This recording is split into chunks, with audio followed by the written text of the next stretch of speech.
Masalah ini tempat bapak, jadi saya berhak untuk mengikuti aturan itu. Masa tua di sebuah villa, keluarga sehat, finansial aman, siapa yang nggak mau pak? Ya kalau nggak nyaman untuk bekerja dia keluar cari tempat lain. Cuman pikirkan dulu, saya mulai dulu bagaimana kampung ini menjadi kampung wisata. Masih di Ngopsi, ngobrolin profesi. Di Ngopsi kali ini lagi-lagi gue dapet kesempatan untuk ngopsi di luar studio. Dan tempatnya asik banget, dimana ini di Villa Kedaung. Di samping gue sudah ada Pak Darman, pemilik Villa Kedaung. Nanti kita akan sharing profesinya, beliau sebagai apa nanti dulu. Kita suan dulu ke Pak Darman, oke? Pak, apa kabar Pak? Alhamdulillah, Alhamdulillah baik, sehat. Makasih sebanyak saya lagi udah diizinin untuk bisa datang ke sini.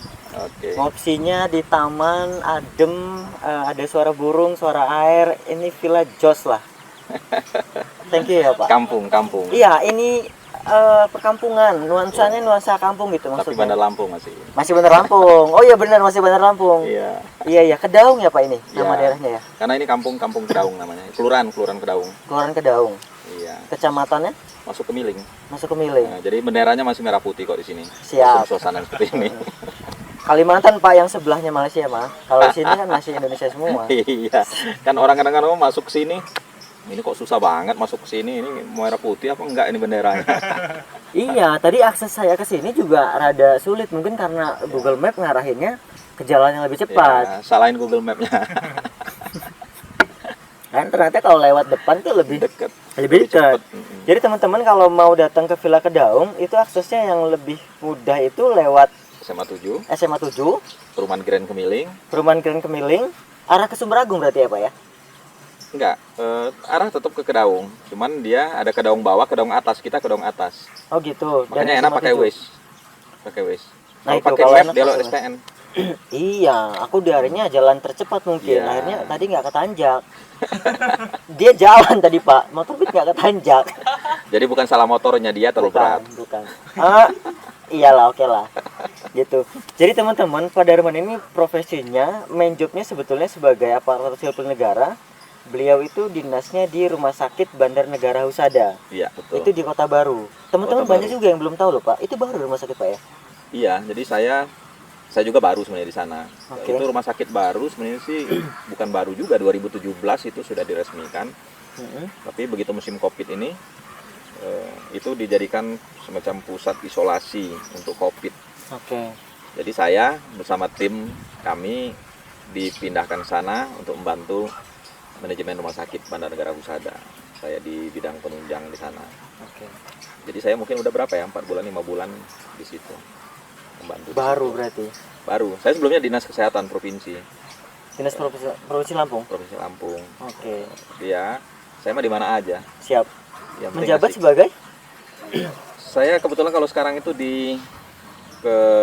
kasih kesempatan untuk ngurus bidang penunjang. Jadi saya kepala bidang penunjang Rumah Sakit Bandar Negara Husada. Di sana bidang penunjang itu ya biasalah, semua yang perlu ditunjang.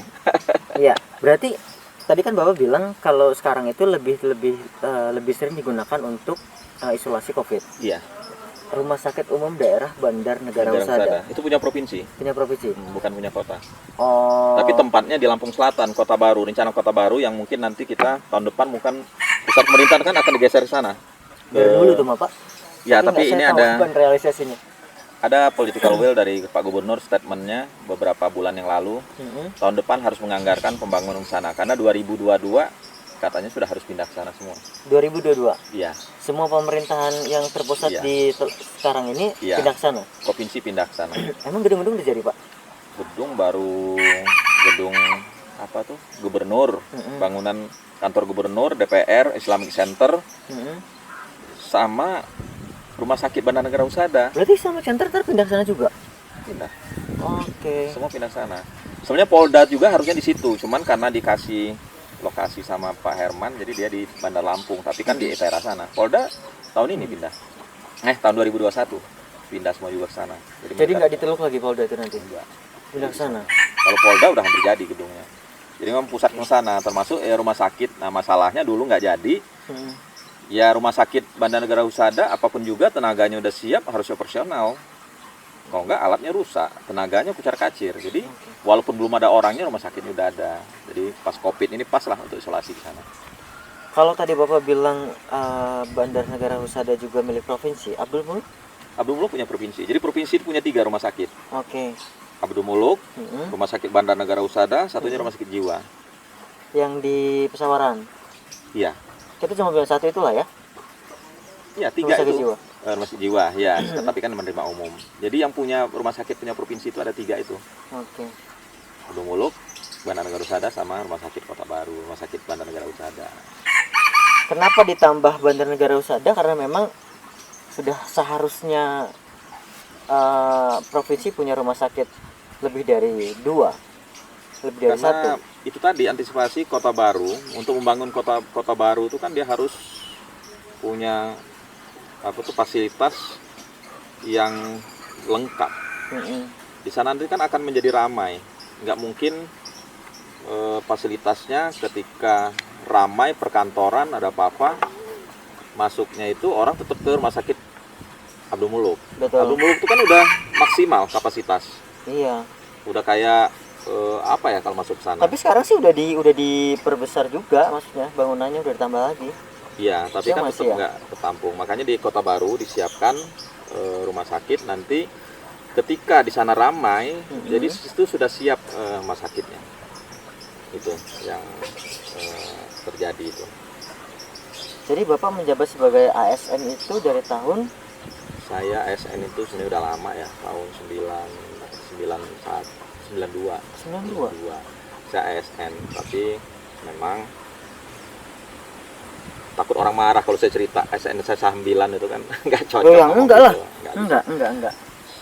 Saya dulu ASN, dulu kan PNS itu kan masih agak gampang lah ya. Betul, di tahun-tahun itu ya. Saya begitu selesai terima PNS di situ, tapi saya nyambi sambil kerja di swasta ya, di swasta. Oke. Kebetulan saya di swasta, penerimaan karyawan saya terima, dan saya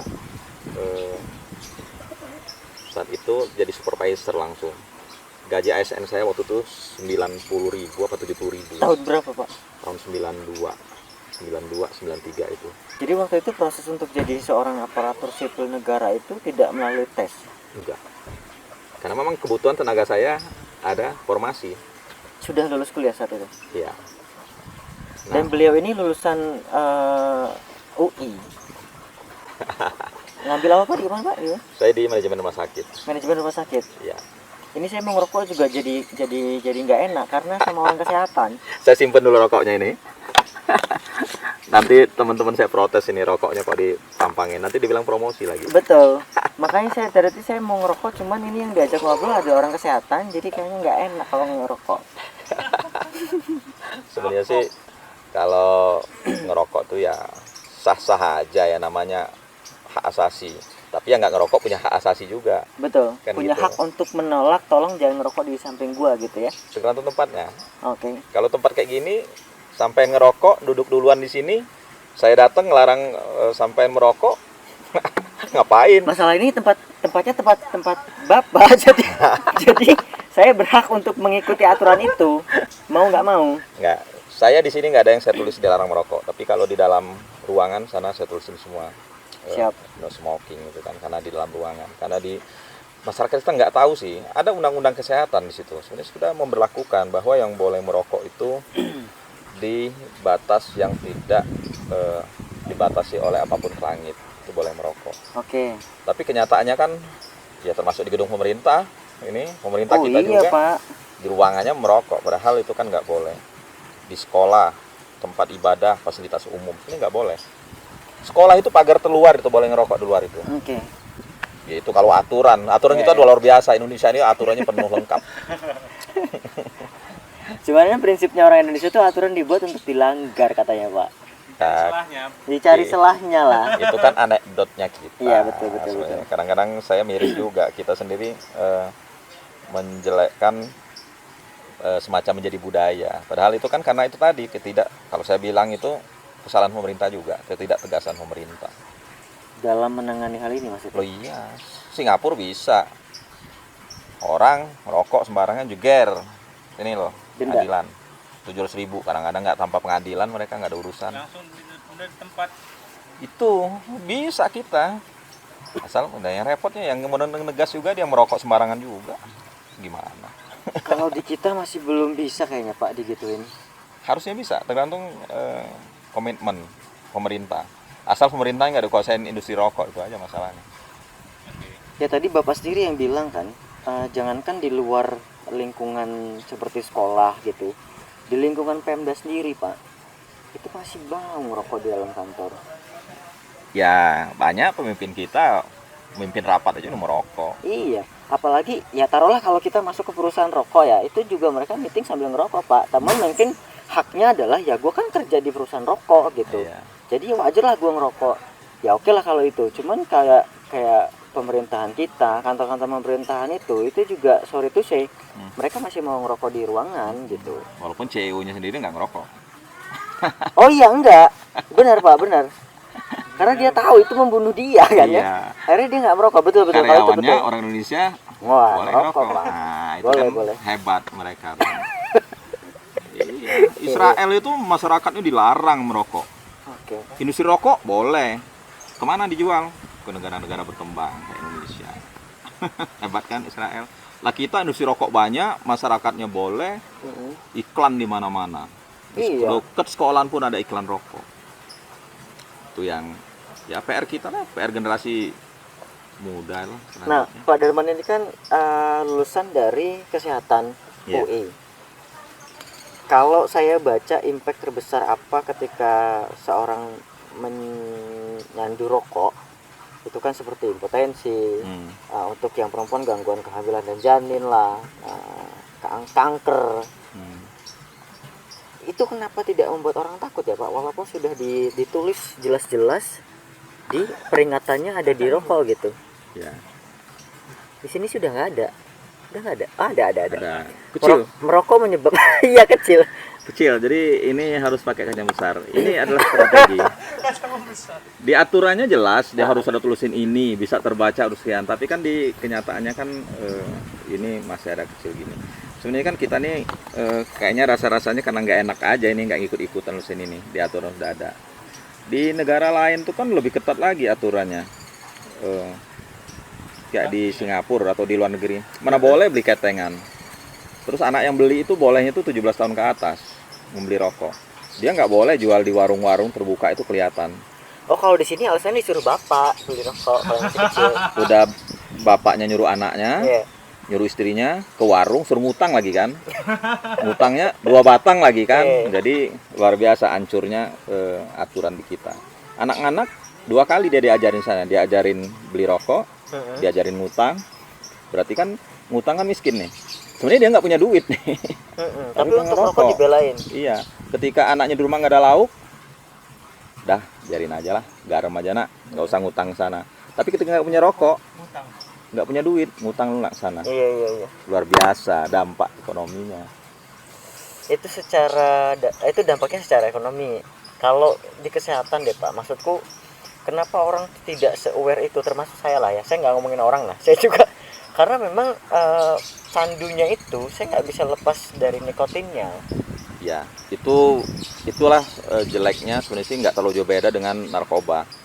Dia ada punya candu, jadi membuat dopamin. Dopamin itu dia mempengaruhi otak kita untuk berpikir dia apapun juga benar ketika dia udah pengen merokok. Bahkan suges saya ketika saya tidak merokok saya grogi Pak. Itu Kalau tadi. sama orang gitu. Ya, itu tadi, saya bilang tadi, itu menjadi dopamin dia seakan-akan kehilangan semangat. Padahal itu kan dipaksa dengan dopamin kita ini. Kita merokok itu kenapa orang tidak takut? Karena ngerokok nggak langsung mati kan? Nggak langsung mati orang merokok itu. Dan dampaknya itu kan bukan sehari 2. Dampaknya jangka panjang. Beda ketika kita minum racun. Jangan diminum, itu racun. Nggak mau orang, karena begitu dinanam dia langsung action. Tapi rokok, jangan ngerokok. Tapi nyatanya kakek saya umur 50 tahun masih sehat kata dia. Tapi kualitas sehatnya gimana kan nggak tahu kita. Karena kita itu kan rokok itu di sini kan ada nih. Rokok dapat menyebabkan Kanker, tenggorokan, Mm-mm. keguguran dan sebagainya. Gangguan kehamilan dan janin. Iya, itu kan jangka panjang maksudnya kan. Jadi orang bisa berkelit, saya merokok mati, nggak merokok mati. Tapi proses matinya dia nggak pernah pikirkan. Kalau langsung mati enak. Begitu stroke 10 tahun ngabisin duit, yang ngurusin susah, buat dosa juga. Pembuluh darah kita kan kecil, itu kan sebenarnya elastis. Elastis bagaimana dia mendorong, membantu melewatkan nutrisi, terus melewatkan oksigen di sana. Ketika ini rokok kita isep, ini kan nikotin, tarnya itu kan menempel di dinding usus kita yang kecil banget itu. Lama-lama menebal, lama-lama kaku. Sampai segitu nih. Iya, kaku di ini kita, urat darah.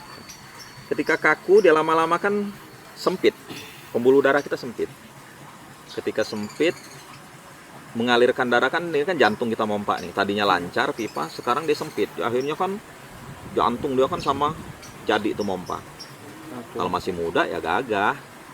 Terus, tapi kan jantung ini persis mesin mobil. Kalau kita geber mobil baru, maka kecepatan 140 juga nggak apa-apa. Tapi ketika itu Terus.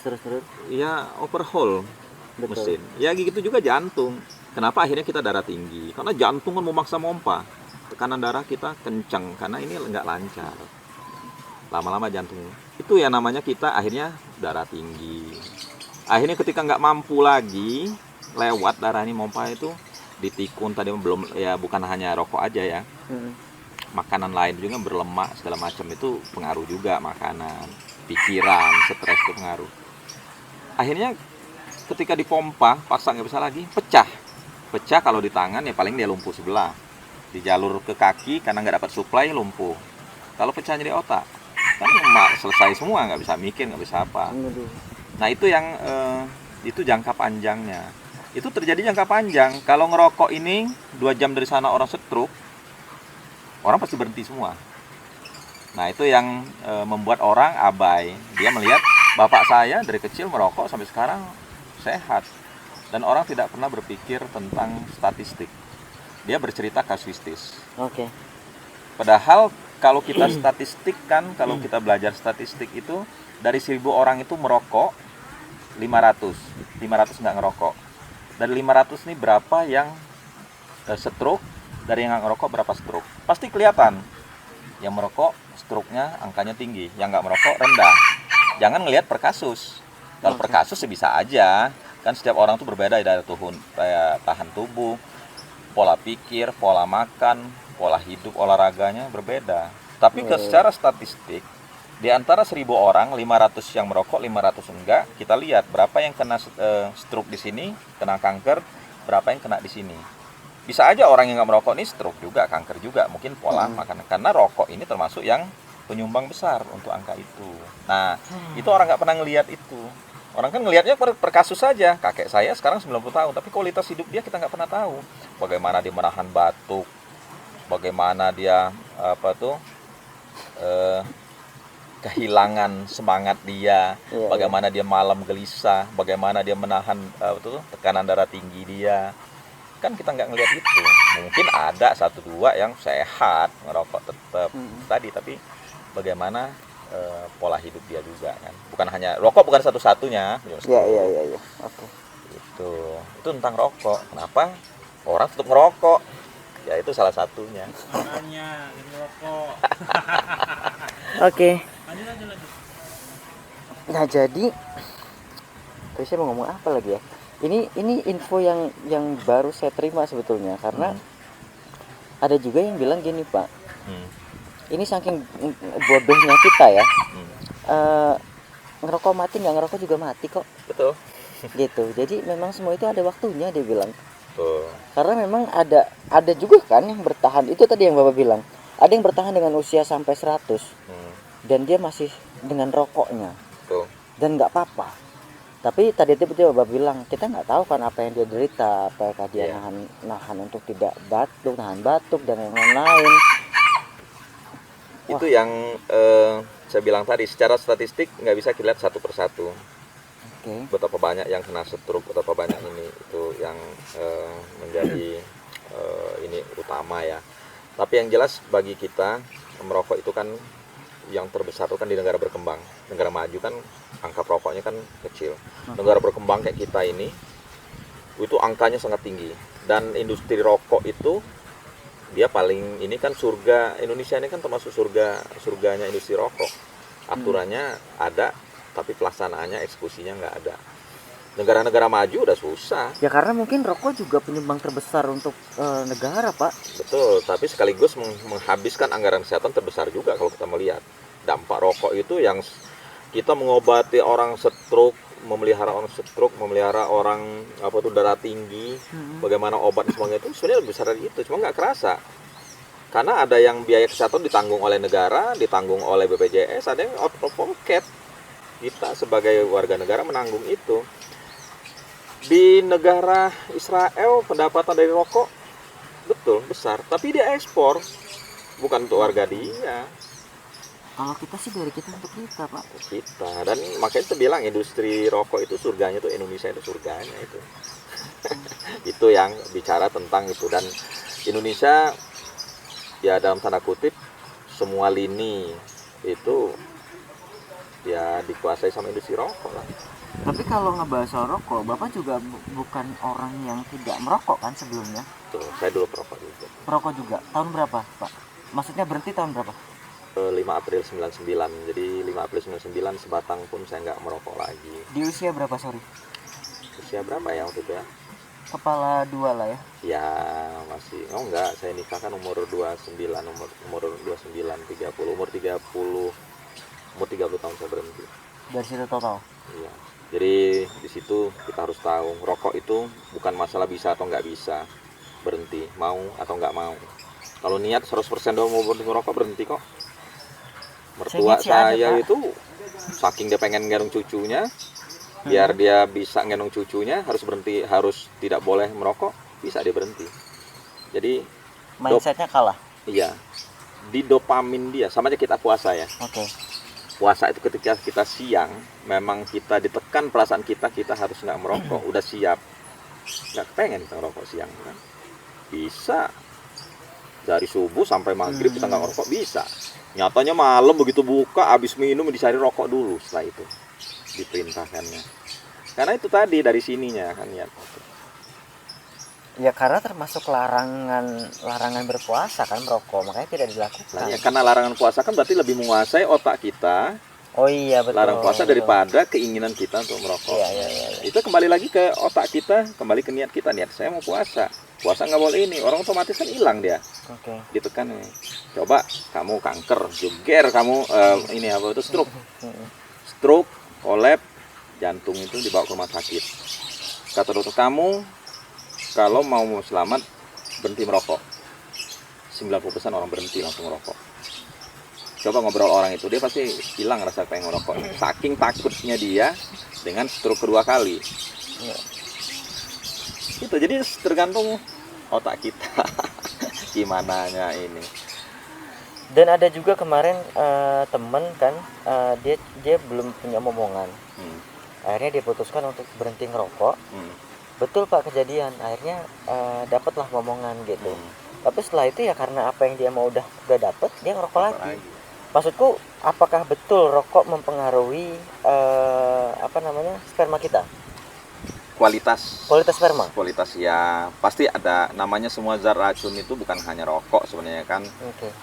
Beberapa zat makanan yang memperkuat sperma, melemahkan, rokok termasuk yang melemahkan sperma kita. Jadi kekuatan sperma kita untuk menjadi anak itu kan bukan hanya ada spermanya, tapi sperma yang lemah dia nggak akan mencapai ovum, dia akan berjuta sperma menembus ovarium itu kan ada hasilnya keterangan kekuatan. Kalau nggak kuat nggak nyampe kan gitu. Jadi dan pengaruhnya memang ada di rokok itu tadi. Iya, kalau kita baca-baca jurnal ya ada pengaruhnya kan, makanya menyebabkan hipotensi. Itu kan bahasa yang di rokok itu menyebabkan hipotensi, kehamilan, gangguan dan sebagainya, kanker. Itu kan semuanya dari penelitian orang, bukan asal ada semboyan itu kan tahun-tahun itu pasti ada itu. Kelihatannya memang di umur ya ada juga mungkin yang cepet impactnya cepet, cuma ada juga yang yang memang di atas 50 baru kerasa gitu ya Pak? Ya, kita tuh kan makanya kita udah tua tuh penyakit kita itu kualitas hidup kita di masa tua tuh ditentukan oleh bagaimana kita masa muda. Jadi apa yang kita tanam masa muda itu nanti panennya masa tua. Kalau masa mudanya kita sembarangan badan kita, ya tuanya panen penyakit. Kan gitu. Logika alamnya tuh. Jadi kalau kita masa mudanya rajin olahraga, kalau saya ini kurang olahraga sekarang ya. Saya Gitu. juga masih muda nggak pernah olahraga Pak, ngerokoknya kuat juga lagi. Nah, ya itu kan sekarang kan nggak kerasa. Nanti ya panennya setelah kita tua. Kasihan anak istri kita soalnya ngurusin kita. Kalau sekarang mah gagah aja, saya udah 52 gini aja masih gagah. Ya, karena Bapak nggak ngerokok. Bapak 52. 52.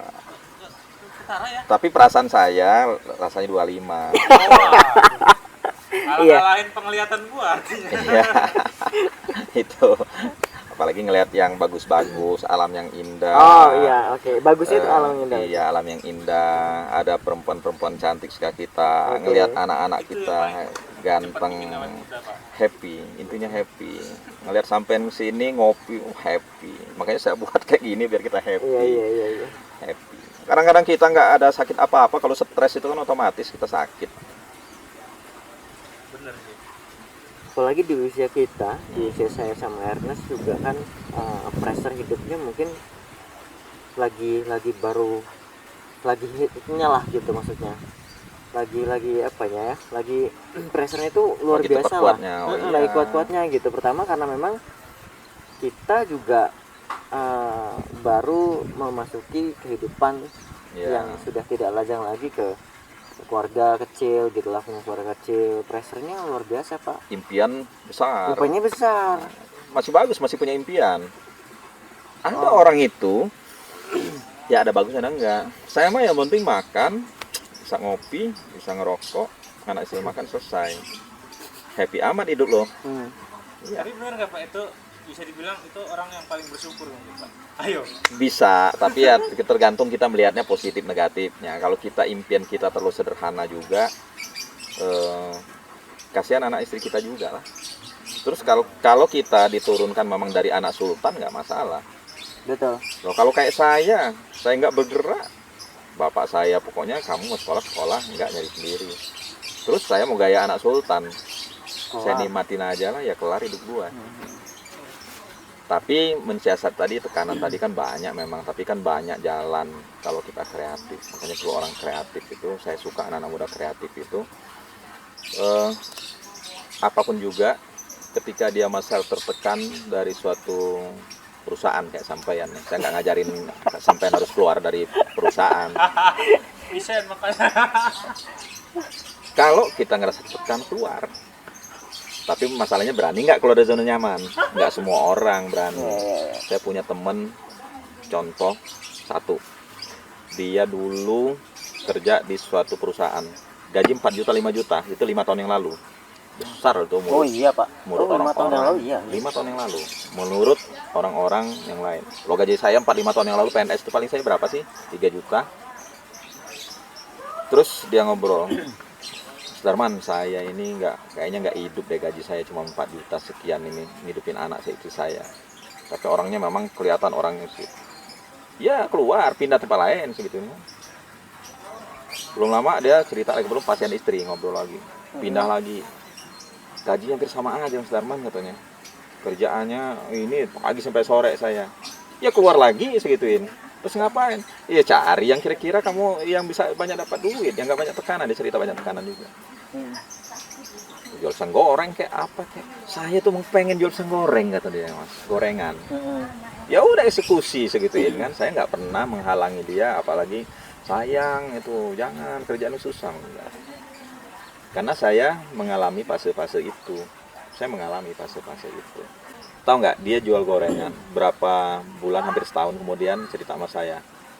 Dia belum keluar waktu itu dari perusahaan, tapi dia sambil jual gorengan sore. Oke. Omset dia waktu itu di sekitar 500-600 ribu sehari omset. Lu bayangin kalau didapat 40% dari situ. Sehari berarti dia dapat 200-300 ribu. Lalu 200 ribu. Bersih. 200 ribu bersih dari jam 4 jam sampai jam 8 malam. Kalau 200 ribu bersih itu sebulan berapa coba? Sekitar 6 juta. Hanya sampingan, side job. Lama-lama karena dia semakin maju, dia keluar dari perusahaan itu. fokus di situ. Sekarang omsetnya sekitar 1 juta sampai jatuh 1,5 juta. Masih sampai sekarang. Masih ada orangnya. Dan itu membuat dia ternyata, tapi kan ketemu itu kan harus dijalanin dulu, bukannya Betul. begitu dengar ini udah saya nggak mau kerja di perusahaan. Jangan ambil simpulan gitu, karena beda. Ada orang tuh passion dia memang senang dikerja di suatu yang tekanan, tantangan bagi dia, dan dia dengan segala explore kemampuan dia, komunikasi, kemampuan dia untuk melobi, itu membuat dia jobnya semakin banyak, semakin naik karir itu. Ada orang seperti itu cocok. Tapi kalau orangnya nggak suka seperti itu, nggak punya kemampuan apa-apa untuk itu, ya jangan paksakan. Mumpung masih muda, keluar zona nyaman, kan gitu. Saya dulu pilihan antara PNS, saya kerja di swasta. Tadi belum selesai saya cerita. Gaji saya PNS itu 70 apa 90 ribu. 90. Di swasta itu saya ditawarkan 1,5 juta. Saya menerima gaji. Saya sempat 3 bulan itu nggak ngantor. Oke. Nggak ngantor di sebagai ASN. Iya. Oke. Saya ngilang-ngilang, bos saya sambil nyariin. Saya sempat sampai, karena perusahaan itu kan perusahaan di Bandung, saya sampai diajak ke Bandung mau dijadikan manajer area. Saya seneng itu, nggak usah sebutkan perusahaannya, tapi Ya.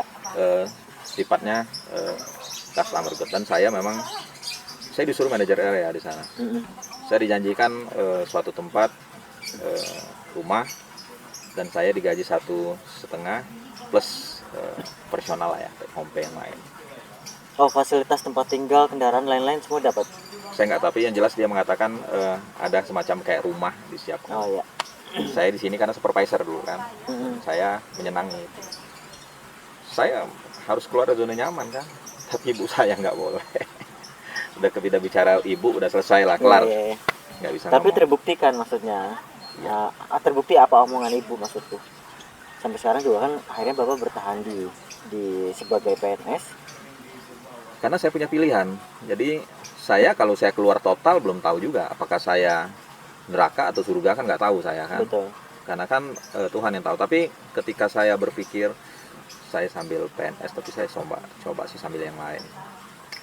Saya hampir semua saya coba. Pak, ini kalau kita ngomongin sharing profesi sih mungkin singkat karena yang dibahas itu kan Bapak sebagai PNS. Kalau sekarang orang mau jadi PNS ya lo tinggal ikut tes aja gitu. Karena kan sekarang sudah pakai apa? CAT ya, Pak ya. Ya, Bahkan kemampuan kemarin masuk. yang kalau emang lu mampu ya lu masuk gitu. Kalau enggak ya enggak. Itu proses untuk jadi PNS sekarang kan beda dengan dulu berarti. Maksudnya kalau sekarang kan Bapak sudah menjabat, sudah ada di posisi itu. Sekarang ada Villa Kedaung. Yang mana ini jadi keseharian Bapak sekarang kan. Maksudnya ketika tidak sibuk di kantor, weekend atau bahkan weekdays juga ketika memang tidak kegiatan Bapak lari dari sini. Iya. Apa yang membuat Bapak nggak bisa diem tuh apa, Pak? Mungkin Saya yang muda merasa malu loh ketika tidak sesemangat Bapak. saya tuh semangat itu karena ini aja. Memang ya semua orang punya karakter ya. Bagaimana lingkungan dia masih kecilnya. Bapak saya pedagang petani, ibu saya pedagang petani.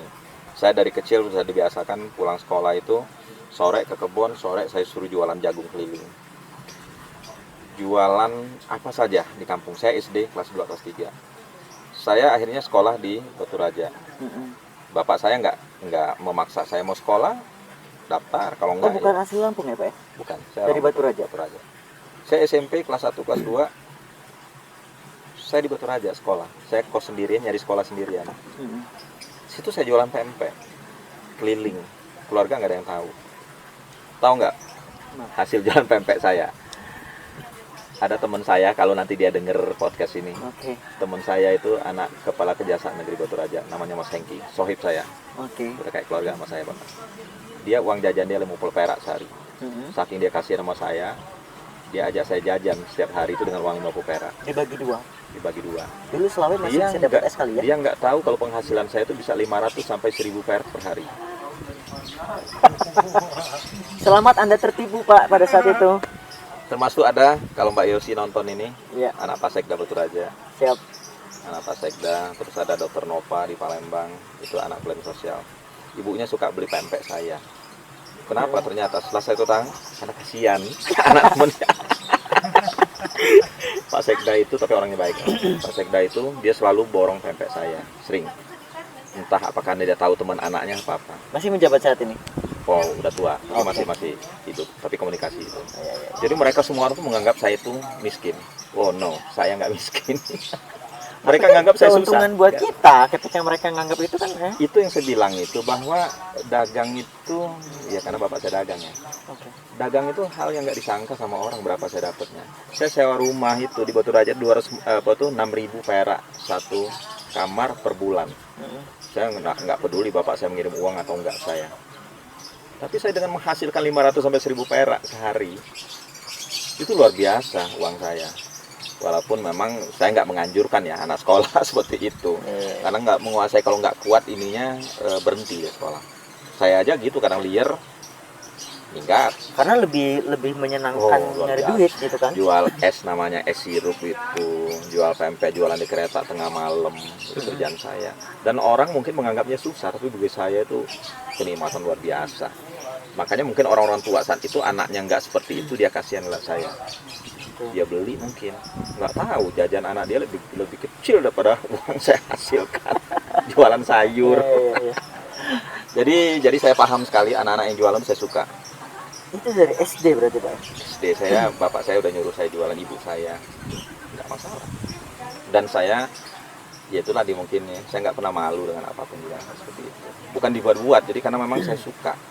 Saya mencari sesuatu tuh, duit itu yang saya bilang tadi itu, bukan karena saya kesulitan, ya memang iya sih ya, bukan saya dari orang kaya juga enggak. Tapi secara kenyataannya nggak ada yang maksa saya jualan itu, tapi menghasilkan uang segitu bagi saya luar biasa. Memang atas kemauan sendiri. Saya dipindahkan ke sini karena memang kelihatannya kacau saya bergaul dengan di sana, itu pindahkan ke sini. Sampai di sini saya juga ya kebingungan maksudnya. Saya buat kursi, kalau zaman dulu ada yang ini buat, itu saya buat itu Pak. Yang pakai besi ya Pak? Yang pakai besi, terus ini pakai tali. Betul. Itu kerjaan. Warna-warni itu kan? Ya, Iya. kerjaan saya itu. Satu set kursi itu dapat 400 perak. Satu set kursi. Saya bisa Tahun? mendapatkan itu dia saya di SMP di sini. SMP 4 saya sempat sini. Tahun berapa ya? 8 berapa itu ya? Sekitar 84 mungkin, 85. Itu saya 400 perak. Pulang sekolah, saya ngalit itu sampai hampir maghrib itu dapat satu set saya. 400 perak saya dapat per hari. Ya pokoknya ketemu aja, saya lihat di sana ada bengkel itu, nongkrong di sana, saya lihat orang buat itu, bisa saya ini. Masa saya nggak bisa? Coba. Memang nggak mau diem ya orangnya. Malam nongkrong nggak ini, tapi kalau nggak saya banyak nggak tahu saya. Kalau yang itu tahu lah karena ini. Malam saya ngenek Raja Basa. Saya bukan karena kekurangan duit ya saya nggak ngerti juga lah ya. Tapi nongkrong di pasar itu, Pak ada kenek nggak? Enggak dek, katanya. Kenapa? Saya ngenek ya, ayo. Paling dapat 50 perak sih sebenarnya malam-malam itu. Tapi karena memang itu menyenangkan buat Bapak ya why not gitu kan. Jadi itu tadi, yang penting kita jangan dibebanin. Kalau kita dibebanin rasa karena kebutuhan banget, mungkin stres ya. Tapi karena itu seneng. Saya lagi stres nih Pak. Banyak peluang itu kadang-kadang banyak, tapi kadang-kadang kita melewatkannya, sesuatu tuh di ini kita lewatkan. Saya kurang peka apa maksudnya? Hah? Kurang peka gitu. Di kondisi saya sekarang maksudnya. Kebiasaan juga. Ngeliat peluang itu kebiasaan. Saya dulu begitu kerja, misalnya saya coba foto studio, saya coba. Orang belum ada foto studio digital yang kecil-kecil. Baru ada Raja sama Koahan itu dulu. Studio besar-besar.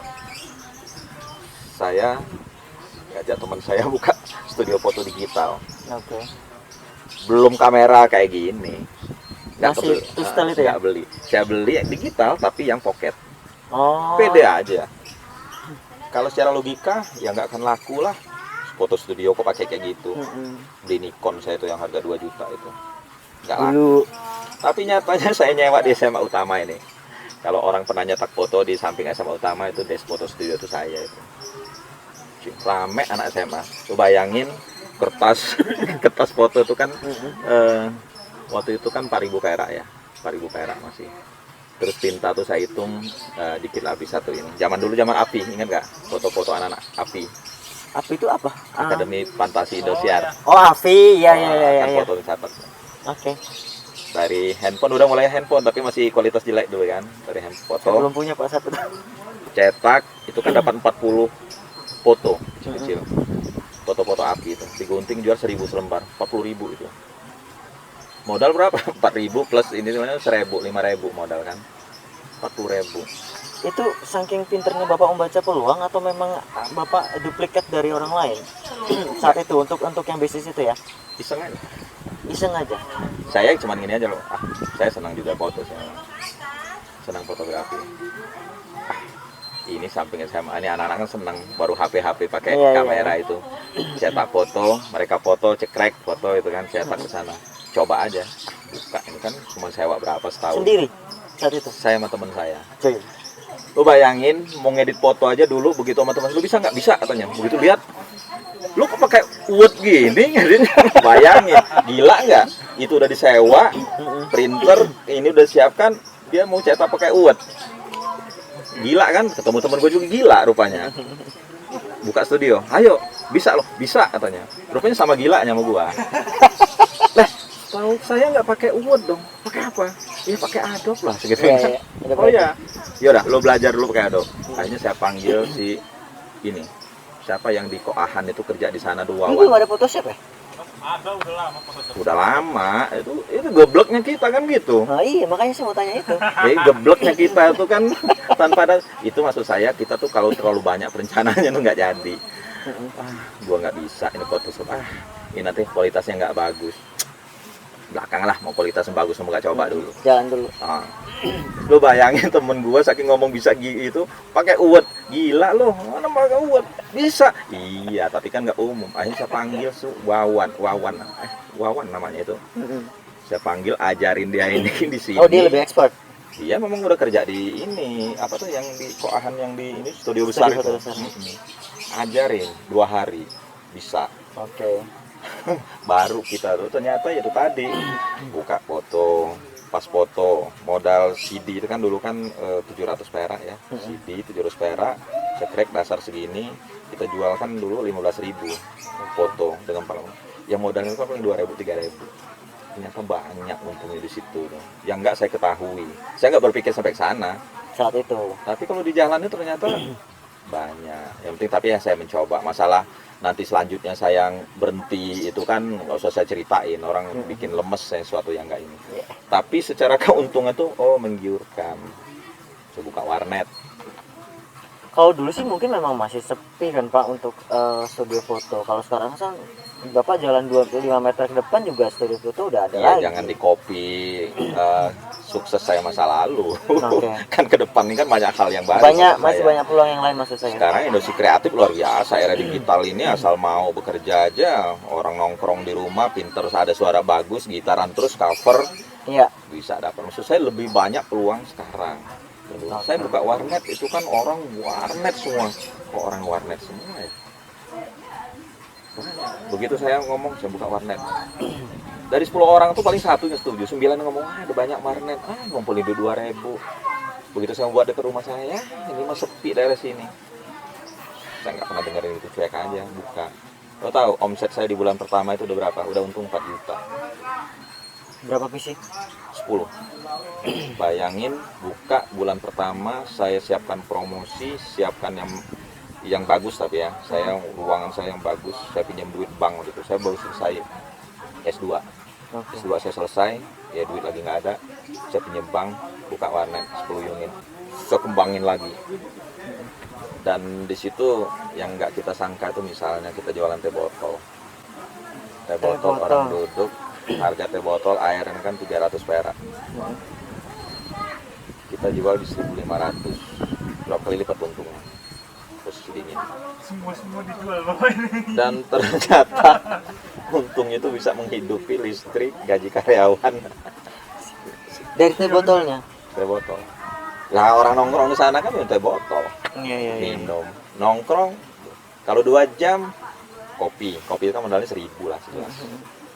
Jual kan 2.000. Iya. 100% kan? Ya 10 aja sehari orang ini yang saya pahit-pahit kan 10 orang, 10 gelas 10.000 untungnya. Kalau sebulan 300.000 dari kopi, nggak ngitung teh botol, nggak ngitung jajanan. Jam terbang nggak bisa bohong memang ya. Jadi di usia Pak Darman yang sekarang sudah ya jauh lah dari kita yang muda-muda. Jadi pengalaman juga banyak. Pak, kalau ngomongin pengalaman, saya rasa Bapak banyak lah tentu pengalamannya. Dan memang tipe orangnya itu nggak bisa diem. Selalu aja pengen yang lebih, nyobain ini, nyobain Lebay, itu. cocoknya lebih lebay. Enggak juga. Karena kan nggak semua orang punya kesempatan dan kemampuan yang sama, Pak. Kayak Ko Darman punya gitu kan. Nah ini kalau kita ceritain ASN sudah berjalan sebagai apa tadi Pak? Kepala bagian Kepala bidang penunjang. penunjang di Rumah Sakit Bandar Negara Husada. Ini kalau cerita soal Kedaung Pak, kapan Villa Kedaung mulai didirikan? Dibangunnya itu kapan? Apakah dari awal langsung memang gue niat buat villa mau gue komersilin deh? Kalau cerita Kedaung ini memang lebih mengeksplor ini saya ya, sedikit menguras karena kan perjalanannya panjang. Beda dengan tadi bisnis yang singkat-singkat ya. Kalau ini kan panjang, jadi memang suatu disitulah kita yakin bahwa Tuhan itu kalau mau ngasih kita rezeki sesuatu itu dia nggak akan kemana. Ini kan 20 tahun yang lalu punya kakak saya pindah, dia harus jual saya mau nggak mau sebagai adik saya harus bayarin, suka nggak suka. Kalau sampai ngeliat ini 15 tahun yang lalu, ini hutan belantara tempat orang buang sampah, akses ke sini juga ini sepi, siapa yang mau ke sini? Saya pun nggak tertarik, nggak berpikir apa-apa tentang itu. Dan saya masih asik bisnis lain ya. Tapi ketika di perjalanannya ini mau saya jual, nggak laku-laku juga. Begitu ada orang nawar malah menyakitkan. Tanah kayak gitu kok ditawarin. Tapi memacu saya sama istri saya, kata istri saya jangan pernah jual lagi, kita buka aja, buka lah ini. Buka berat, jadikan taman, rumput tumbuh, perjalanannya singkatnya, bagus, view laut mulai kelihatan, baru orang nawar. Terus waktu itu ditawar seorang pejabat provinsi 500 juta. Dan waktu itu 200 juta aja saya kasih. Dalam 6 bulan saya tawarkan, ada orang tuh ngomong tanah kayak gini dijual. Sudah ada bangunan ini, villa ini? Belum, masih tanah. Masih belantara. Begitu jadi 1.600 meter ini, taman kembang ini banyak dulu saya tanam. Terus rumput mulai tumbuh bagus, view laut ini kelihatan. Miring masih belum saya terap segala macam, baru saya buatin kolam ini sama pondok bambu gitu. Itu ada satu pejabat nongkrong sini, Pak, saya bayarin 500 juta. Saya bilang saya nggak pernah ngeliat duit 500 juta. Nanti saya kaget. Saya kaget ngeliat duit 500 juta, saya kawin. Malah saya kawin lagi nanti saya gituin kan. Gara-gara duit 500 juta saya kawin lagi nanti. Akhirnya ya prinsipnya nggak dijual lah ya. Manusia biasa lah, saya tuh bercandanya tuh dari 10 yang saya omong itu 9-nya bercanda kan, seriusnya kadang 1, kadang nggak ada yang seriusnya. Jadi itu ya itulah akhirnya sama istri saya, yuk kita bangun, ayo saya bangun, tapi untuk desain segala macam jangan ikut campur, saya sendiri ya. Saya gambar, saya cari tukang yang memang yang bagus, tukang yang pinter, bisa menerjemahkan apa saya mau. Bangunlah ini, bangun dalam 2 tahun jadi selesai. Saya konsepkan untuk private. awal Awal itu. private 2019, tol di bulan Oktober buka uji coba. Ya, Palembang ngebludak penuh Lampung, betul. semua penginapan penuh. Akhirnya teman-teman saya, Mbak Keke kalau nonton, dia maksa saya membukain untuk bisnis dijual. Mereka menaruh tamu mereka di sini. Harga juga dari mereka. Berat, udah selesai. Tapi di samping itu saya langsung buat IG, Instagram khusus villa ini. Instagram saya upload dan saya coba promosikan IG saya berbayar. Saya wilayah cakupan saya Palembang, Jakarta, Bandung, Bogor. Terus ada berapa kabupaten. Saya promosi 100.000, saya ingat sekali promosi 100.000 itu. Sekian ribu orang. Promote di Instagram, Pak? Iya, promosi Instagram. 2 kali 200.000, promote selesai. Nah, mulai dari sana banyak orang telepon melalui Instagram itu kan. Lihat ada telepon saya, telepon. Akhirnya sekarang malah teman-teman travel kadang-kadang nggak kebagian lagi untuk tamu mereka. Saking penuhnya sudah booking. Ya, alhamdulillah penuh banget enggak. Cuman yang jelas bagi saya operasional ini ya sudah cukup dari tamu-tamu kita yang nginep. Boleh di-share ke teman-teman Pak berapa rate harga per malam? Di sini dengan fasilitas semua ini kita dengan ada 2 kamar ber-AC, terus ada ruang tamu, ada dapur, masak sendiri, dapur di luar, bisa acara di luar, 1 juta per malam. Bisa nampung berapa orang? Kalau kita nampung itu, kalau isi kita sebenarnya sih 10 orang. 10 orang, nanti lebih dari 10 orang, 1 orang selanjutnya kita hitung ya bantulah 10.000 orang. 10.000 per orang. Ketika melebihi 10 orang tadi. Iya. Per malam 1 juta. 1 juta. Jadi kalau tamu dari Jakarta 10 orang daripada hotel dia harus 5 kamar, di Novotel dia harus bayar 5 sampai 6 juta. Betul. Sini 1 juta cukup. Ya. Dan aksesnya ke kota juga nggak terlalu jauh, teman-teman. Dan ini view-nya langsung ke laut ya, Pak. View-nya laut, Pegunungan, laut. gunungan, laut, dan kita memang suasana kampung. Tapi memang iya, akses sini jalannya nggak terlalu bagus. Saya suka ceritakan sama tamu, mohon maaf, jalan di sini sekitar dari SMA 7 ke sini kan sekitar 1,5 kilometer itu bukan jalan mulus, jadi harap maklum. Dan suasananya ya masih kampung, asik. Suasananya masyarakatnya asri lah. Dingin kok. Dingin. Airnya juga dingin.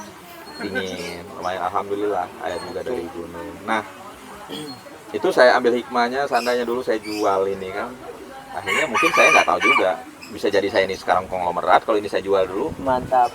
bisa jadi saya yang nggak punya apa-apa, kan bisa. Saya nggak mengatakan bahwa keputusan terbaik Tuhan ngasih saya ini kan belum tentu keputusan saya, keputusan Tuhan kan. Betul. Siapa tahu saya dulu kalau saya ini saya jual, saya buat modal lain, saya jadi konglomerat. Jadi konglomerat saya nggak kenal sampean, saya nggak mau negur sampean kali Kita kan. nggak gitu. akan duduk di sini hari ini sih kalau ini dijual saat itu. Itu kali dijualnya. Nah, tapi yang jelas bagi saya gini loh, Mas. Saya itu apa ya? Sekali lagi ada suatu kepuasan saya ketika bisa melayani orang. Oke. Dan tidak semua orang, kalau saya ceritakan orang pasti kalau yang nggak mengalaminya, orang itu akan ngarang, bohong, pencitraan. Oh iya, saya suka pencitraan. Kerjaan saya itu pencitraan, lebay, Ya. dan banyak berbohong. Jujur sekali ya Bapak ya. Saya harus seperti itu karena saya nggak punya kelebihan. Kelebihan saya itu adalah sombong. Jadi jangan diambil lagi sombong itu, karena itu hak paten saya.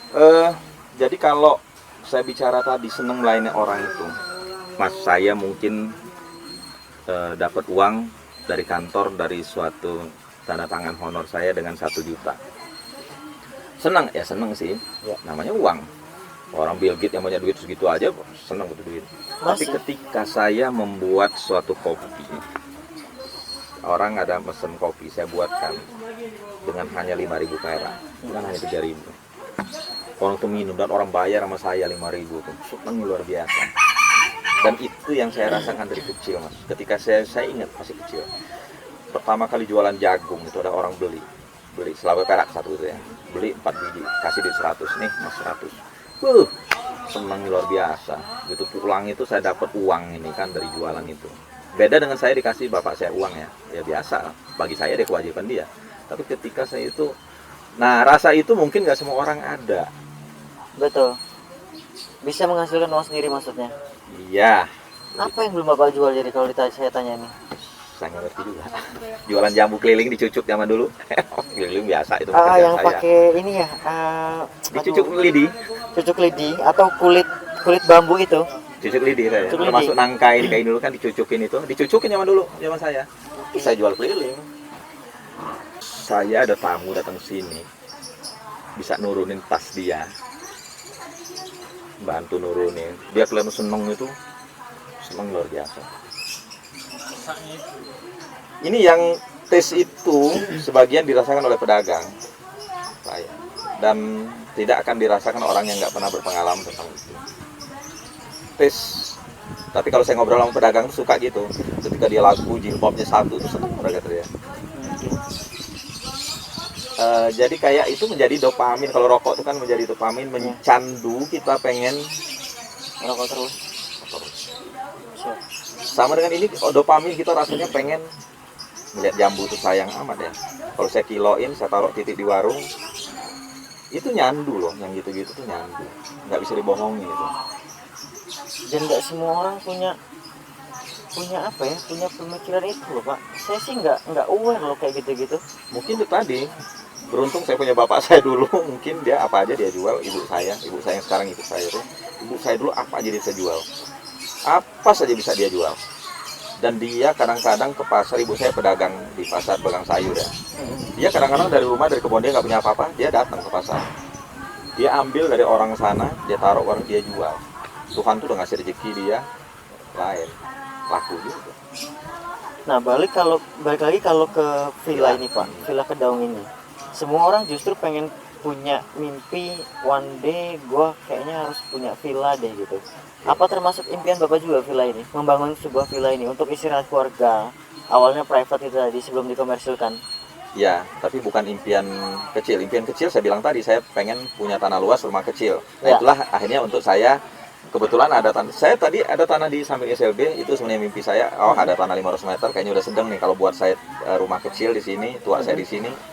Tanah ini belum terpikir, tapi begitu di sini, nah itu tadi, oh bagus, saya nanti tua mau di sini, tempat saya olahraga, tempat saya menanam apapun, ini saya itu. Tapi di perjalanannya ternyata Tuhan ngasih lain, ternyata ini disuruhnya saya menghasilkan sampai saat ini ya, Oke. nggak tahu ke depannya. Dan berkembang terus, mimpi saya adalah kampung ini saya pengen jadi kampung wisata. Jujur sekarang saya selalu menggebu siang malam pikiran saya itu. Jadi udah ini jalan, pikiran saya lari ke sana. Bagaimana kampung ini menjadi kampung wisata? Nah, makanya saya ada yang mau foto, mau segala macam. Lo ajarin aja ini warga saya ini ekoprint. Suatu saat mimpi saya ini jadi destinasi wisata orang untuk mencari batik ekoprint. Nah, itu Pak, kemarin saya sempat ngulik tuh kan di Instagram Bapak ya, status juga kan kemarin di snap gitu. Di sini kemarin ada kegiatan membuat batik ekoprint. Ekoprint. Itu atas kemauan Bapak untuk mengembangkan teman-teman di sekitaran villa atau memang sudah terprogram sebelumnya gitu? Belum. Mimpi saya itu udah berubah-ubah. Tadinya saya pengen. Idenya siapa? Ya, saya. Jadi saya tuh kepengen apa ya, saya berpikir saya pernah ngumpulkan Pak Lurah sama seluruh RT di sini saja ngopi, cerita tentang masa depan ini kita mau bawa kemana nih warganya. Pak, maaf ini ya, di sini tuh saya sedih melihat ibu-ibunya di kampung punya lahan, pagi-pagi nunggu tukang sayur, beli sayur. Itu miris bagi saya ya. Karena harusnya mereka bisa. Harusnya menjual. Jadi 180 derajat kan. Oke. Harus, kalau saya bisa menjual harusnya. Masa pekarangan di sini nggak bisa saya tabur bayam, bibit bayam paling 1.000 perak, tabur, tumbuh, jual. Masa di sini pagi-pagi nunggu itu? Oh, kalau itu sih jangan disamakan dengan Bapak ya, maksudku mungkin mereka lebih malas Pak gitu. Ya mungkin bukan malas, tapi membuka wawasannya, mungkin terbiasa lingkungannya seperti itu.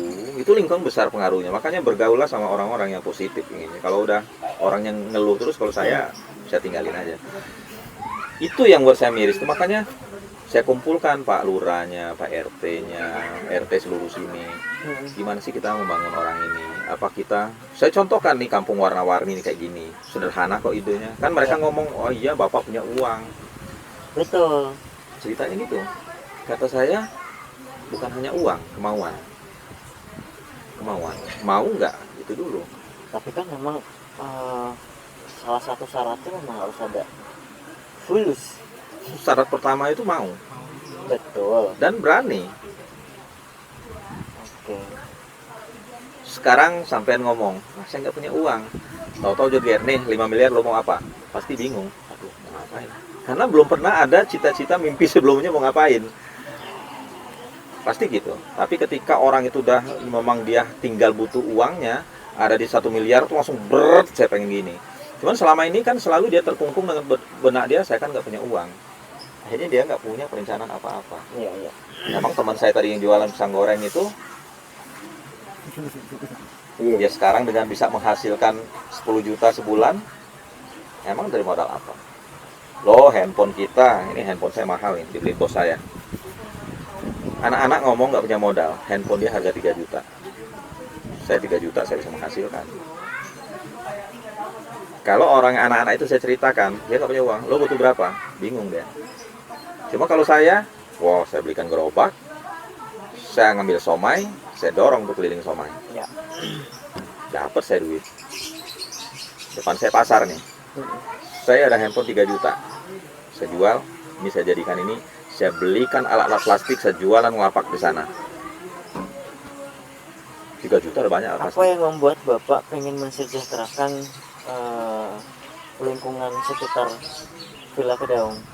Oh, kalau itu tuh kan mungkin karena memang ya wise. Kita kan semakin umur mungkin berpikirnya kan bukan untuk diri sendiri lagi ya. Kalau kita kan mungkin 5, 10, 15 tahun lagi kan selesai, mungkin mati saya kan. Tapi kan ketika kita umur di atas 50 mulai berpikir apa yang bisa kita tinggalkan. Sebenarnya gitu kalau bicara bijaknya. Ya. Walaupun saya sendiri kan geli sendiri kalau dengar ngomong gitu. Memang kalau udah seumuran Bapak ya lebih baik dikatakan tua ya. Karena kalau selain tua ya berarti udah nggak ada Pak pilihannya. Tapi jangan bilang kelihatan tua ya. Tua Oh aja. tidak, saya tidak bilang. Tadi kan Bapak sendiri yang bilang masih umur 25 apa ya Iya, tadi ya? betul. Iya, dibalik tapi ya Pak. Ya, jadi saya pengen kalau nanti kalau sampean udah 50 tuh pasti sampean tuh kepengen nanti Amin. suatu saat kalau saya meninggal nanti kan ada kenang-kenangan, orang akan cerita ini dulu yang pertama ngajak kayak gini dulu, oh si fulan ada yang dikenang bagusnya. Oke, jangan berarti jeleknya aja. impiannya itu ketika lo meninggal, orang akan mengingat lo itu sebagai apa gitu ya? Ya, dan ada yang bagusnya, jangan saya dikenang yang jeleknya. Pada mah tukang ngecap, Oh, tukang iya, bohong. Ya, itu bagian dari jeleknya saya. Kan kalau ngecap itu bagian dari saya, mungkin positif jeleknya. Tapi ada hal-hal yang menurut saya kepingin di sini nih, jangan seperti yang saya lihat seperti tadi, sayur aja beli. Saya kepengen, apa sih nggak bisa jadi kampung wisata? Nanti kan saya punya anak di sini. Punya anak juga ketika situasi kampung ini bagus, ketika dia tinggal di sini, survive dia nanti. Saya nggak berharap dalam setahun 2 tahun ini akan maju. Mungkin impian saya ini nanti akan berhasil pada waktunya, mungkin jangan-jangan saya udah meninggal nanti. Tapi kan kalau nggak dimulai dari sekarang, nunggu siapa? Kan gitu. Betul. Itu saya ajak bapak-bapak di sini, saya ceritakan. Ya, kita nggak langsung kaya, kita berkampung wisata di sini. Mungkin generasi anak kita, generasi cucu kita, cuman jangan sampai 3 generasi masih kayak gini juga. Kalau nggak kita mulai ya, kita ajak berpikir itu. Jadi itu maksud saya itu mereka ini mulailah berpikir kalau memang ini saya bagusin rumah ini, bagusin perlu modal nggak? Ya perlu, cuma nggak banyak aman, nggak seperti yang dia bayangkan. Saya bilang, saya ceritakan, buat gubuk itu dari mana saya? Kayu-kayu itu nggak terlalu banyak, sisa-sisa. Mereka banyak pohon kok di sini, punya pohon gede, jangan dijual, potong gergaji, paku-paku buatlah kayak gitu. Jadi kan homestay. Ada aja, jangan berpikir nanti nggak laku. Ya jangan gitu dong berpikirnya. Yuk, siapa yang mau nih 100.000 semalam? Kan gitu pikir. Kalau pikir siapa yang mau Pak, jelek. Jadi kalau saya selalu saya balik ketika orang siapa yang mau, ada aja mau. Apa saran Bapak untuk saya Pak yang masih muda-muda? Saya sama Ernest. Ya kalau nggak nyaman untuk bekerja aja keluar cari tempat lain. Cuman pikirkan dulu. Saya mulai dulu. Jangan konyol juga begitu, ngerasa tekan langsung keluar, nggak. Maksud saya contohnya teman saya yang jualan pisang goreng tadi. Tapi susahnya kadang-kadang gini, ketika suruh gitu, saya kan sarjana, mati aja loh, kuliah susah, malah nyusahin hidup loh. Oke Pak, dari awal kan harusnya kan konsep kita tuh ngopsi sebetulnya Pak, ngobrolin profesi. Profesinya, Cuman di bridging dari awal tuh semua profesi itu dihajar oleh Bapak, disikat dari mulai pedagang gitu, pengamen. pengamen juga, kenek bahkan tadi sempat cerita.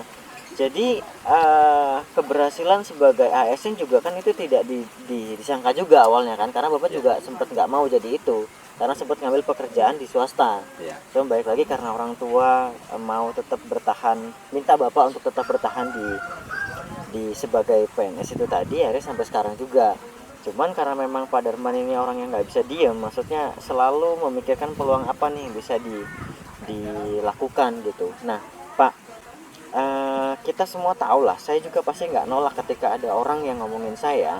Pasti saya bilang ya lu ngomong gampang gitu, teori. Lu nggak perlu ngomong juga, semua orang motivator siapa itu juga bisa ngomong hal yang sama gitu. Apalagi di usia kita, di usia saya gitu, ini kan orang yang masih bingung-bingungnya nyari jati diri, nyari gue ini kemana ya pasnya gitu, gue ini mesti apa ya gitu kan. Pak Darman sudah melewati itu semua.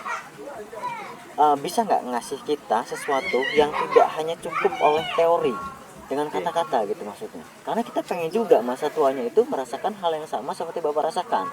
Walaupun kesempatan orang beda-beda ya, tapi paling tidak saya pengen mendekati hal itulah. Masa tua di sebuah villa, keluarga sehat, finansial aman, siapa yang nggak mau Pak? Nah, caranya gimana untuk bisa kita ngejar ke sana itu?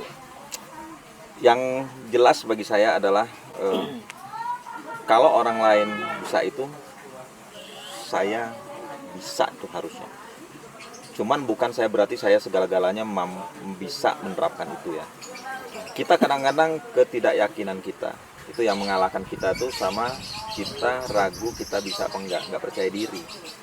Pasti. Tapi yang suka saya balik, orang kan suka ngomong gitu, saya pengen ini, itu kan ceritanya nggak gampang itu. Kamu udah pernah nyoba belum? Belum. Itu aja, kunci kita nggak pernah nyoba. Coba kalau kita berani mencoba, ternyata saya nggak akan bercerita kegagalan. Sekali lagi saya nggak bercerita kegagalan. Dari 20 misalnya usaha kita, saya pernah mendengar orang di sini usaha tentang Grab itu, dia usaha itu udah 13 kali. Dia berhasil adalah ketika usaha ke yang 14. Lo bayangin kalau mental orang itu nggak berani mencoba. Sekali usaha gagal, dia akan langsung senderan. Nggak segampang itu lo ngomong. Ternyata dia ke 13, ke 14 baru berhasil. Dan itu saya yakin betul dengan kata-kata itu karena saya mengalami itu. Nah kita, kebanyakan anak muda kita ini kadang-kadang belum mencoba karena dengar temen dia jualan es itu gagal. Teman saya susah tuh, nggak laku itu. Mental block, dia nggak berani mencoba pertama. Yang kedua, dia ketika gagal sekali itu, dia nggak mau lagi mengulang yang lain. Karena ya, tadi banyak latar belakangnya, latar belakang keluarga besar pengaruhnya, latar belakang adat besar pengaruhnya. Lo jangan kira keluarga yang keturunan raja, kalau orang Lampung, orang Palembang itu dia sebebas kita, sebebas saya yang anak liar ini mau jualan apapun. Itu latar belakang keluarga. Tapi keluarlah dari zona nyaman. Ketika kita di lingkungan keluarga kayak gitu, tapi kita mampu keluar, merantau. Bisa hidup, bisa.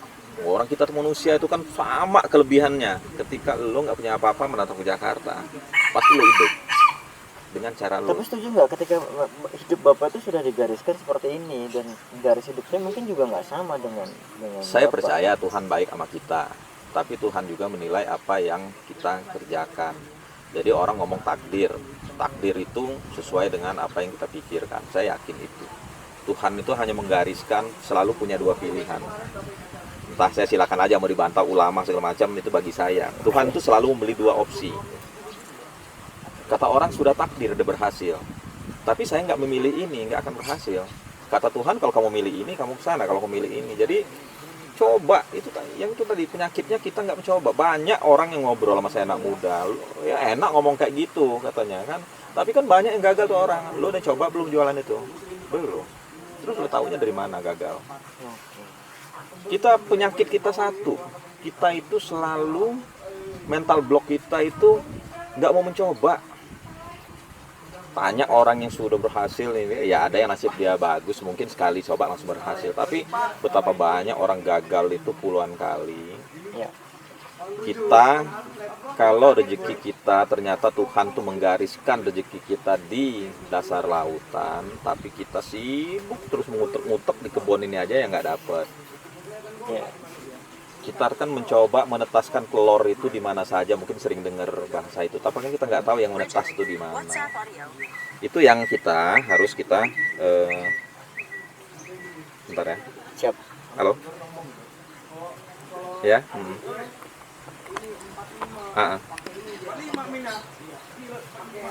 Oh, kalau ikut Tuhan. Yuk. Ada tunggu ya. Yuk. Itu yang harus kita yakini, bahwa kita itu sebenarnya sih bisa. Takdir Tuhan tuh kita manusia diciptakan sama. Yang membedakan kita mental. Katanya nasib yang bisa dirubah, tapi kalau takdir itu sudah enggak. Takdir itu adalah mati. Tuhan yang tahu kapan kita mati. Betul. Jadi kalau rezeki masih masuk ke nasib ya. Itu rezeki itu Tuhan tuh ngasih kalau kita mau berusaha. Kalau itu tahulah Ustadz, jangan kita menyerahkan kalau kita usaha kok. Kalau kita usaha gagal, ya sudah, bukan rezeki saya namanya itu. Usaha lagi gagal lagi, bukan rezeki saya, kan gitu. Tapi kalau nggak pernah mencoba itu kan Tuhan juga Ya, gimana mau rezeki kita kalau kita nggak mencobanya? Kuncinya satu mencoba Dan harus siap dengan kegagalan maksudnya. dan ya kalau ini pengalaman, kalau bagi orang perencanaan ya mungkin perencanaan matang itu perlu ya, karena pertanyaan 70% dari keberhasilan. Tapi kalau saya kadang-kadang terlalu banyak perencanaan tuh nggak jadi, Malahan. banyak pertimbangan. Saya merencanakan membuat frozen food depan saya, teman saya langsung pesen gerobak, saya udah mesen ini, tapi mikir, waduh pedagang ayam banyak deket saya ini, waduh parkir saya ini nggak jadi sampai sekarang. Contohnya itu, kalau saya hajar aja, brek, saya pengen frozen food, langsung frozen food saya buka itu, saya nggak memikirkan dampaknya saya. Padahal sebenarnya ada, ketika saya buka frozen food, saya harus nanti bagaimana melayani orang sekitar sana, pedagang-pedagang diakomodir. Tapi waktu itu saya mungkin itu gagal saya. Oh berarti Bapak masih memikirkan kondisi lingkungan dengan Bapak jualan itu maksudnya? Ya itu kalau kita terlalu lama mikir, akhirnya liar pikiran saya tuh. Pertimbangannya jangan terlalu liar lah, jangan terlalu matang lah mikirin suatu tuh. Yang terlalu matang itu akhirnya nggak ada. Padahal nanti ketika kita mencoba itu ada aja jalan lain tuh ada. Bapak orangnya idealis nggak sih Pak? Nggak juga. Tapi saya tuh kalau aturan ya, cuma kalau idealis banget enggak juga. Manusia tuh selalu berubah. Apalagi saya kan orangnya sombong, saya bilang tadi itu. Sombong dan senang pencitraan. Kalau sombong ada sih, confirm Pak saya juga. Kalau udah Nggak nggak ada juga. sombong itu yang Saya pengen nggak pernah nginjek. ngomong saya orang miskin, saya selalu ngomong orang kaya. Karena terbukti juga Pak. Nggak juga. Gini, di usia kita ya tentunya nggak perlu lu ngomong lu kaya. Gue bisa ngeliat kok kalau lu kaya gitu. Tapi kalau saya omongin, Oh, harus disampaikan harus ya. sampaikan. Saya nggak mau dibilang orang miskin. Ya. Karena saya juga nganggap gitu Pak. Aduh sorry, saya nggak nganggap Bapak miskin juga. Kalau Bapak ngeliat saya miskin mungkin ya. Ini orang miskin itu. Hah? Kalau kita ngomong miskin susah itu orang juga nggak akan bantu kita, paling kasihan deh lo. Kalau saya ngomongnya orang mampu, orang kaya gitu, minimal orang nggak akan meremehkan saya. Dan saya akan tunjukkan saya mampu. Oke. Bener. Saya dari mungkin teman-teman saya SMP kalau ngelihat nanti ini, teman-teman saya SMP, saya pernah nggak ngomong saya ini susah, makanya saya jualan, nggak pernah. Nggak pernah. Saya nggak mau. Saya nggak mau dibilang miskin. Saya nggak. Saya mampu kok. Tapi ya itu tadi kembali ke orang, ambisi masing-masing beda. Standar saya orang kaya, kata saya. Oh saya juga termasuk yang ambisius Pak jadi orang. Jadi jangan disamakan dengan memang Tommy Soeharto. Standar kalau dia sudah. Standar saya adalah standar kebutuhan batin saya. Ketika saya pengen punya mobil grandong untuk pencitraan, ya kan gitu. Jadi mengatakan miskin itu bagi saya tuh ada merendahkan diri saya sendiri. Saya nggak mau tuh karena orang kasihan sesuatu sebenarnya. Jadi realistis aja lah saya. Dan saya atau teman-teman orang tua teman saya tuh ngelihat dulu kan kasihan ngeliat saya SMP. Padahal saya happy-nya luar biasa. Jadi kalau boleh saya kopi, saya juga akan mulai detik ini saya akan bilang ke semuanya kalau Saya mampu. saya mampu. Saya bisa. Saya Saya nggak ekoprint miskin. itu saya nggak pernah ngeliat. Tapi ketika kemarin ini saya bisa coba ini. Saya lihat di YouTube sebentar bisa. Panggil orang ini bisa. Saya langsung kemarin buat kain 2. Iya. Bisa. Dan ternyata kualitas saya nggak jauh amat beda lo. Kalau gua 10 kali bisa kualitas kayak lo. Gua bisa bikin merek bisa. Modalnya gede nggak? Enggak. Bisa dijual nggak? Bisa. Modal gaul, saya mau gaul sama siapa aja seneng. Siap. Jaringan, hidup tuh di jaringan. Nah itu salah satu faktor juga tuh. Tuh, jangan pernah kita memutuskan jaringan. Saya ngikut mana-mana tuh, kalau modus aja sebenarnya pertemanan saya. Saya ikut di organisasi siapa tuh pertemanan yang paling saya cari adalah, karena kalau kita hidup sendiri tuh nggak sukses, nggak bisa. Jadi saya bisa pencitraan tuh kadang-kadang teman-teman yang saya citraan disebarkan lagi pencitraan saya. Jadi saya di benak mereka saya orang sukses dan saya harus mengejar menjadi orang sukses karena dinilai mereka sukses. Oke. Tapi coba itu tadi lah, kalau kita nggak berani mencoba, selalu dihayalkan aja. Saya ini tersiksa di kantor ini, cuma nggak mau pergi-pergi. Iya, iya. Gimana mau sukses? Kayaknya kurang kalau cuma sejam ini. Oke, Pak Darman, kita sudah sejam lebih ngobrol ngalor ngidul. Makasih banyak atas waktunya. Makasih banyak sudah diizinkan untuk silaturahmi, main langsung ke villa. Abis ini saya boleh lihat-lihat dalam ya Pak. Boleh kita ambil take food. Room tour. Boleh. Siap. Dan makasih juga saran motivasinya, sharing profesinya sedikit tapi lebih ke banyak motivasi untuk kita lah. Mulai dari kesehatan. Saya udah sejam lebih tidak merokok ini dengan pandangan. Semoga ini bisa bertahan lebih dari sejam. Amin. Thank you, Pak. Makasih Oke, banyak. makasih banyak kapan-kapan sini lagi kita ngobrol lagi. Pasti. Terima kasih, Pak. Sharingnya luar biasa lah hari ini. Buat teman-teman, see ya.